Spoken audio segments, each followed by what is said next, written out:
Hey guys, welcome to the Magfed Ranch Paintball channel, and today I'm going to be shooting another headshot Humpdays. But before I get into it guys, as always, right, please subscribe to the channel, smash that like button, right, give me a huge thumbs up, and of course turn on your notification bell so way you're notified when I post new content like this video today. Of course, I always post new videos Monday, Wednesday, and Friday guys, and of course I'm posting content from our library every other day. As always too, please watch this whole video and of course share and comment. Please share within our community guys. A lot of this information I want, obviously hopefully it's helping Magfed players out there, potentially new players looking to come into our sport.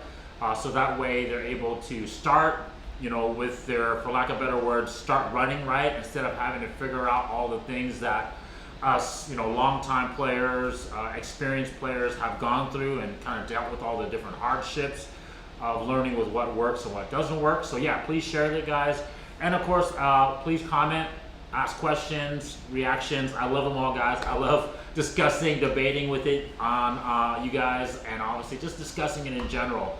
Hopefully it's going to push Magfed in the right direction. Okay, so today's guys topic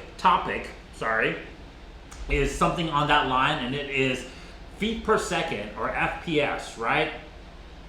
And there's so many facets that most people don't think about when we, you know, just say FPS. You know, most people think of it as a safety thing, right? We want to cap it to a certain feet per second when we go to our local field, or of course when we go to an event. And then of course, you know, are we playing round ball? Are we playing FSR? You know, different things like that. Insurance reasons, those type of things, okay guys?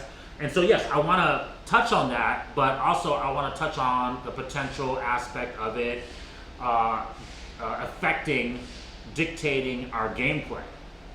So let's start off with a safety. I think it's a pretty general consensus that 300 feet per second is kind of the max feet per second that is allowable in our community, in our industry, whether that's normal paintball or Magfed, right? And I think that has to do with insurance. I'm pretty sure there's something within an insurance policy where if the feet per second exceeds 300, then it's not insurable. But because of course we have fluctuations with any air system, right? Some are better than others. Blow forward, spool valve systems tend to be a little bit more consistent than blowback systems, for example.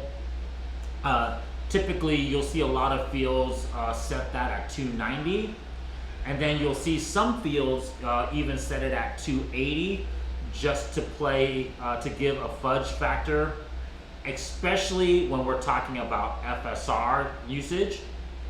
And then I've seen some tournaments posted and some fields stating, you know, lower than that, you know, 250, 260 sometimes, just to take into account that safety insurance factor. Guys, you guys know me on this channel. I focus specifically on FSR, first strike rounds, right?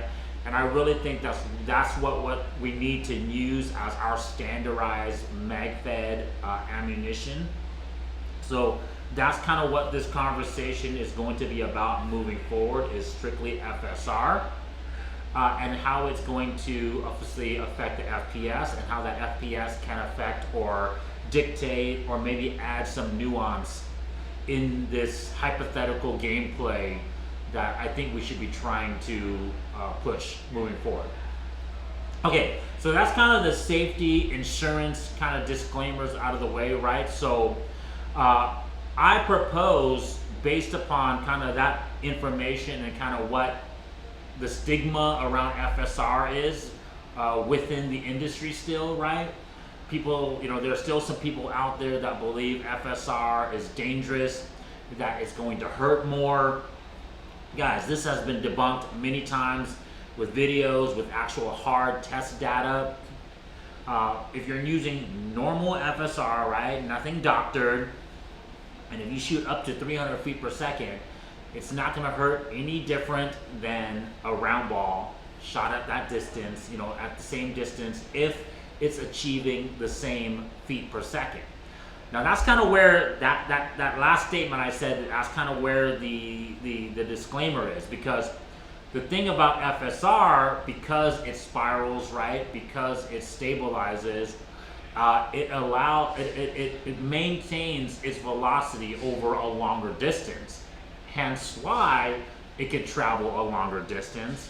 And also, that's also why it is more accurate over that longer distance, right? Because of that spiraling effect.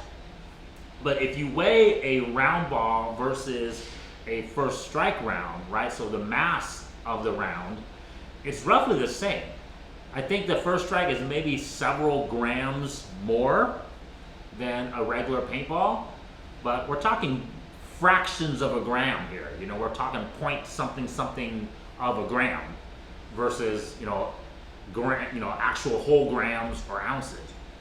And so if you compare apples to apples, right, a 300 feet per second round ball hitting you versus a 300 feet per second FSR, it's going to feel the same.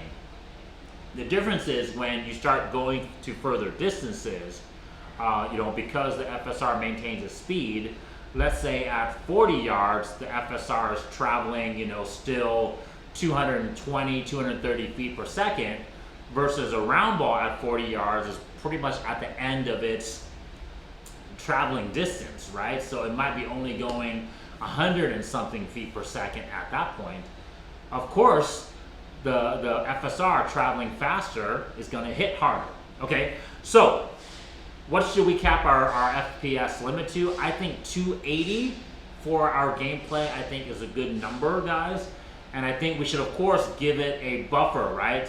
I think safety should be a huge primary concern when we are planning and obviously regulating these games, right? Like making sure that the event, we're chronoing every marker, and we're making sure that round to round, match to match, the markers are being chronoed and fair. Because like I said, right now, guys, the stigma around FSR is that it hurts more and it's more dangerous. So the last thing we need is someone to be shooting hot at one of these events, let's say plus 300, someone gets injured or it just feels like they're slightly more hurt, and that could cause a roadblock, in the Magfed development, right? So I think 280 feet per second, I think, is a good, number that kind of allows for good performance from the FSR, but at the same time,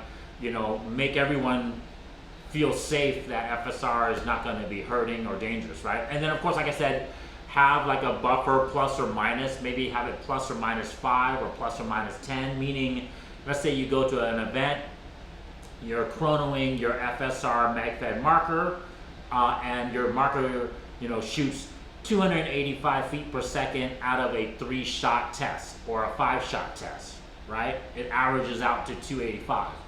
That's allowable, as long as it didn't exceed this plus or minus 5, plus or minus 10 range that we're discussing. Okay, so therein lies, I think, the feet per second number. The second thing I wanted to bring up with you guys is, should we have different feet per second limitations or ranges for the different roles that this gameplay might have, right? Like I said, this is all open discussion at this moment, right, guys? Magfed technically doesn't have a gameplay yet. So if we're building this kind of this tournament style, match 5 versus 5 match, 10 minute, 15 minute rounds, kind of like a speedball match, should we have different feet per second limitations for the different roles? I'll give you guys an example. Let's say out of a team of 5, right, you can have one sniper, right? So he or she can have, a sniper, quote unquote, marker that is set up for better long range accuracy and engagement, a different type of optic, and of course maybe a bolt action, for example. Maybe it could be a bolt action marker as well, just to ensure the best air consistency. And that FPS, maybe we allow it to shoot up to 300 feet per second, just hypothetically saying, right? So the sniper role would get a 300 feet per second cap. Or, like I said, if we set it at 280, maybe we give the sniper the highest FPS limitation possible. Then, of course, you're going to have your assaulter positions and your DM positions, right? Maybe we don't make that overly complicated. Maybe we just say the remaining 4 players are all within the same feet per second limitation. So like hypothetically, we can say the sniper gets 280 and everyone else gets 250. So now, the distance is not going to be as far compared to a sniper marker, right? And then the other thing we might do is limit barrel lengths with the FPS as well, right? This kind of starts opening up the whole discussion, like, what marker setup falls into a certain position and role. And so maybe like the assaulter position, the remaining 4 positions, the maximum barrel length you can have is 14 inches, but or maybe 12 inches, right? Maybe make it just super like a shorty rifle. But maybe the sniper can have anything 14 inches and above to get that better accuracy. Like I told you guys in my testing with the T15 and M17 markers that we build here, the longer barrels and matched specifically up with the match grade rounds. But even if you don't match them up with the match grade rounds, on average, they get better accuracy groups with the longer barrels. And so if you have a higher feet per second, you have longer barrels, and then you have obviously a better air engine, right? Whether that's a spool valve or a blow forward versus a blowback, and maybe like a better, more consistent operating system like a bolt action, maybe where you're ensuring better feed and everything like that. Those combinations will give better designated marksman / sniper performance. And so that one role gets a little bit of an advantage. Okay? And then, like I said, I would love it if eventually, because of this gameplay, something becomes or something is made for the saw or heavy gunner position, right? Guys, we talked about this for so long that, like, how many manufacturers have tried to come out with a FSR compatible box mag or drum mag. And yes, there has been some prototypes made and some working ones made, but they obviously either one wasn't feasible from a cost standpoint or maybe making money standpoint, but they also could be from maybe they just didn't work that well as well, right?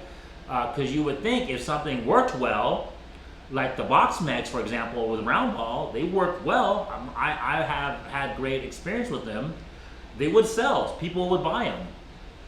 But something tells me that the first strike round ones were not that reliable, and so they didn't really go to market because of that.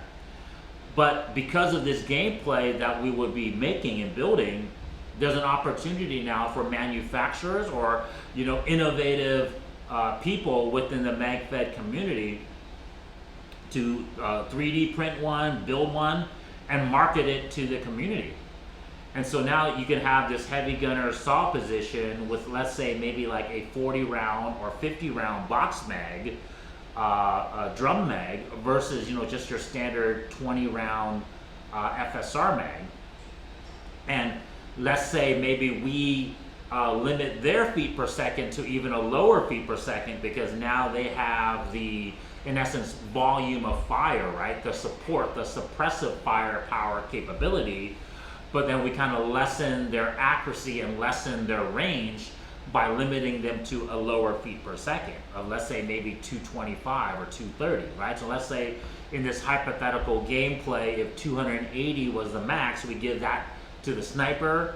250 we give to the rifleman or assaulter positions, And then 220, 230, we get to the heavy gunner or support gunner / saw gunners, right? And each one would have a different loadout based upon their role. I still think we should limit the round count capacity to 100 rounds each. That would make it, obviously simple, clean, just easy across the board, right? Pretty much for a rifleman or a sniper, that would be, in essence, 5 magazines, right, of 20 rounds max. Or of course you can do different combinations, right? Like for example, the T15, you could rock like, 2 30-round mags, right? And then the remaining, and then 2 19-round, 19-round mags, right? For a total of 98 rounds, right? Because that's 60 plus 38, so that'd be 98 rounds. M17, you might, rock, 4 18-round mags and then like 2 11-round mags, right? Anyways, you can make whatever combination of magazines, or like the heavy gunner, you could have like 2 40-round or 50-round drums. But as long as it doesn't exceed 100 rounds, you're good. And I think that's good because one, it keeps the cost per match for each player to a set specific number, right? 100 rounds of first strike is typically about $40, right? So for every round of gameplay, you're looking at about 40 cents a round. 100 rounds, that's $40, right? And of course, if you buy it in bulk, or maybe if the event or the tournament can sell it to the player for cheaper, it would keep that cost to a set amount. And then also the other reason too is that a lot of the vests that you see out there, whether designed for actual real steel usage or even airsoft usage, a lot of them have a capacity of 3 or 4 magazines. And so that would make things simple. There's already gear out there that would support this gameplay, and we wouldn't need to ask the chest rig or vest manufacturers to come out with a specific vest for this Magfed gameplay of ours. Obviously, the vest to hold the drum magazine or the box magazine might need to be special. But once again, guys, hey, this is all opportunity for innovative people, entrepreneurs, and the manufacturers out there to start making products for this gameplay. And the other thing too is that with these different variations, or even if we didn't make these variations, guys, but we just made a set FPS and then made specific roles or specific loadouts for this gameplay, the manufacturers and other entrepreneurs out there could start developing and building and producing products to support this gameplay and actually see what works, what's effective, and what's going to win, right? Because when you're in that competitive environment where things are, for the most part, regulated equal, you're gonna find out which gear works better than other gears, okay? And so that's what, that really excites, us here at Magfed Ranch, is because then you can really start dialing in, the different aspects of the equipment and seeing how it could make our gameplay better, right? Reliable, better performance, everything.